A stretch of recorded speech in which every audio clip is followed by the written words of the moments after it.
जावई आणि सासरे ढोंगी नाटकी आहेत, लवकरच त्यांचा बुरखा फाडू। काळूस येथील कोपरा सभेत महायुतीचे उमेदवार आमदार दिलीप मोहिते यांची महाआघाडीचे उमेदवार बाबाजी काळे आणि नाना टाकळकर यांच्यावर जोरदार हल्लाबोल।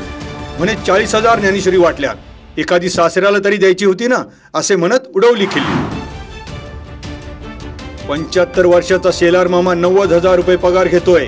सहकारी संस्थांमधील कारभारांवरून नाना टाकळकर आमदार दिलीप मोहितेंच्या लक्षस्थानी। काळूस येथील सभा मोहितेंच्या भाषणाने गाजली, विरोधकांची काढली खरडपट्टी।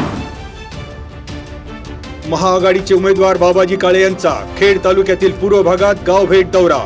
पूर्व भागातील पाणी प्रश्न सोडवण्यासाठी दिली हमी। पुळाणी येथील सटवाजी महाराजांचे दर्शन घेऊन पूर्व भागातील प्रचाराला सुरुवात। प्रबोधिनी एकादशी निमित्त श्री संत ज्ञानेश्वर महाराज समाधी मंदिरात फुलांची आकर्षक सजावट। माऊलींच्या समाधी दर्शनासाठी भाविक अलंकापुरीत। एकादशी निमित्त अलंकापुरीत श्रींची पालखी प्रदक्षिणा। मतदार छायाचित्र जवळ नसल्यास अन्य 12 पुरावे ओळखीचे पुरावे म्हणून ग्राह्य धरणार।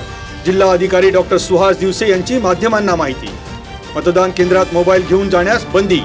मतदारांनी नियमाचे काटेकोर पालन करून मतदानाचा हक्क बजावण्याचेही केले आवाहन। खेड आळंदी विधानसभेचे अपक्ष उमेदवार अमर बोराडे यांनी निवडणूक चिन्ह ट्रम्पेट हे गळ्यात घालून केला अनोखा प्रचार। राजगुरुनगर शहरात पत्रकं वाटून मतदारांच्या गाठीभेटींवर भर। ट्रम्पेट गळ्यात घालून प्रचाराच्या पद्धतीचे नागरिकांना कुतूहल।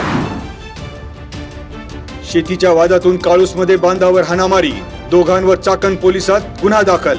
काठीने मारहाण केल्याने शेतकरी महादेव पोटवडे जखमी।